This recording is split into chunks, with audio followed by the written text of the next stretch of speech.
So today we are jumping into the playbook from Tony Robbins' book, Unshakeable. What's our mission? It's to really tear down the fears that keep us from building wealth and swap them out with a simple, powerful mindset that can lead to real financial freedom.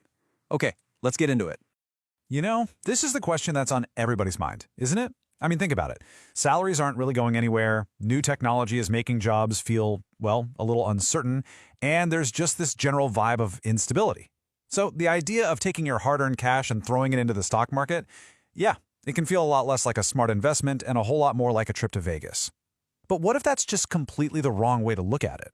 Right, let's start right there with that fear, because it's real, it's totally valid, and honestly, it's probably the biggest thing standing between you and a secure financial future. This isn't something you're just making up in your head. It's a gut reaction to the world we see all around us.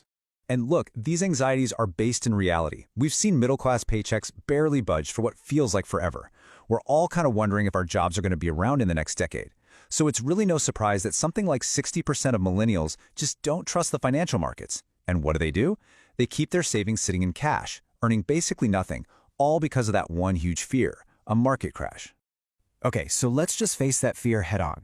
Let's talk about those market crashes, or as we're going to call them, financial winter. Because here's the secret. The game isn't about trying to avoid winter. You can't.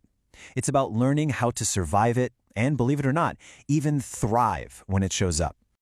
So first things first, what even is a bear market? It's just a term for when the market drops by 20% or more. That's it. It's not the apocalypse, it's just the financial version of winter. Yeah, it gets cold, things slow down for a bit, but it's a totally natural part of the cycle.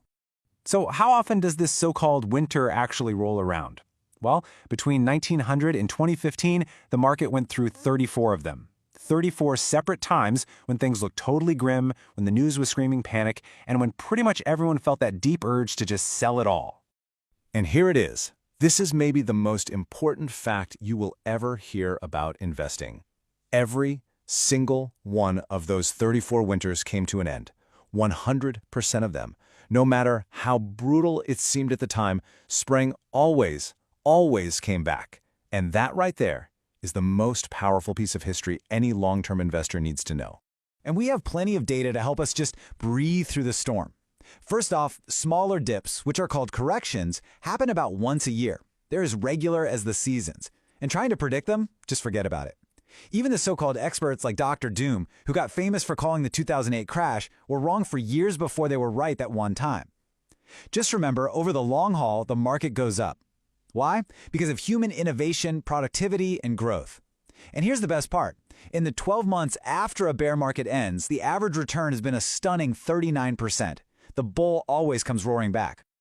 All right, so we've learned not to be terrified of the market itself. But there are other dangers out there, ones that are hiding in plain sight. These are the hidden traps, the silent wealth killers that can actually do way more damage to you than any market crash ever could. So let's shine a light on them. Let me tell you a quick story about two friends, Sven and Anders. Now, they both start out with the exact same amount of money, 20 grand, at the same age, and they even get the same 10% average return on their investments. The only difference is the fees they pay. Sven, he's smart. He goes for low-cost funds that charge him 0.5%. Anders goes for a fund with a 3% fee. I mean, 2.5%. How much difference can that really make, right? Well, let's see. By the time they're both 55, Sven's account is sitting at a very nice $480,000. That tiny little 0.5% fee let his money just work its magic over 35 years. He did great for himself. But Anders? Oh man, his account is worth less than half of Sven's. Just $210,000. That seemingly tiny 2.5% difference in fees, it literally vaporized more than $250,000 of his money. Fees are like termites, you guys, just silently eating away at the foundation of your future. So who's pushing these high-fee products? Well, a lot of the time, it's the very people we think are supposed to be helping us. Just look at this breakdown. A mind-blowing 90% of financial advisors are actually just brokers. They're salespeople who are legally required to do what's best for their company, not what's best for you. Another 8% can switch hats whenever it's convenient for them. That leaves this tiny little 2% slice of people who are legally required to act in your best interest. The takeaway here is pretty stark. You have to be incredibly careful about who you trust. Okay, enough with the problems. Let's talk about the solution. The greatest investors on the planet, they don't have a magic crystal ball. What they do have is a set of simple, powerful guiding principles, a framework that keeps them on the right path no matter what. Let's call them the Core Four. And we're going to start with the master himself, Warren Buffett. This isn't about playing scared. It's about simple, brutal math. The absolute best investors are obsessed with not losing money because they know just how hard it is to climb out of a deep hole. So this brings us to the playbook itself. Let's break down these 4 principles. Okay, number 1, don't lose. That's it. That's the foundation. Just remember, if your portfolio drops 50%, you need a 100% gain just to get back to even. Defense wins championships in this game. 2, look for asymmetric risk and reward. What does that mean? It means you're hunting for investments where the potential upside is huge and the potential downside is small and known. You want to bet a little to win a lot. 3, be tax efficient. It's not about what you make, it's about what you keep. Seriously, keeping your tax bill low is a massive and often ignored part of building wealth. And finally, number 4, diversify. It's the oldest rule in the book for a reason. Don't put all your eggs in one basket. Spread your money across different kinds of assets, in different markets, different countries, and even over different periods of time. Now here's the tricky part. You could do absolutely everything right. Find the cheapest funds, follow the Core Four to the letter, and you could still fail. How? Because there is one last opponent you have to beat, and it is by far the most dangerous. See, this opponent, it knows every single one of your weaknesses. It knows exactly how to make you panic at the absolute worst moment and how to get you greedy when you really ought to be careful. That's right. It's your own brain. Our brains are hardwired for survival on the savannah, not for success in the stock market. I mean, scientists have found that our brains process a financial loss in the exact same area that lights up when we face a mortal threat. So no wonder we just want to run and hide when the market takes a dive. And this wiring leads to some really predictable mistakes, these little brain bugs. There's recency bias, which tricks us into thinking that whatever's happening right now is going to happen forever. It's why we buy high.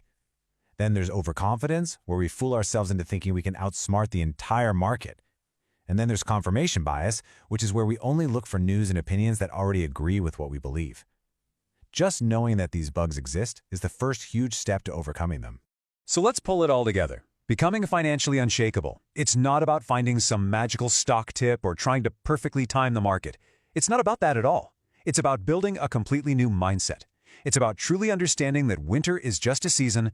It's about dodging those hidden fee traps, sticking to those core principles, and, maybe most importantly, mastering your own psychology. We've just walked through the entire playbook. You now have the knowledge, you have the tools that can really change you from a fearful saver into a confident long-term investor. So the only question left is the one you see right here. Are you ready?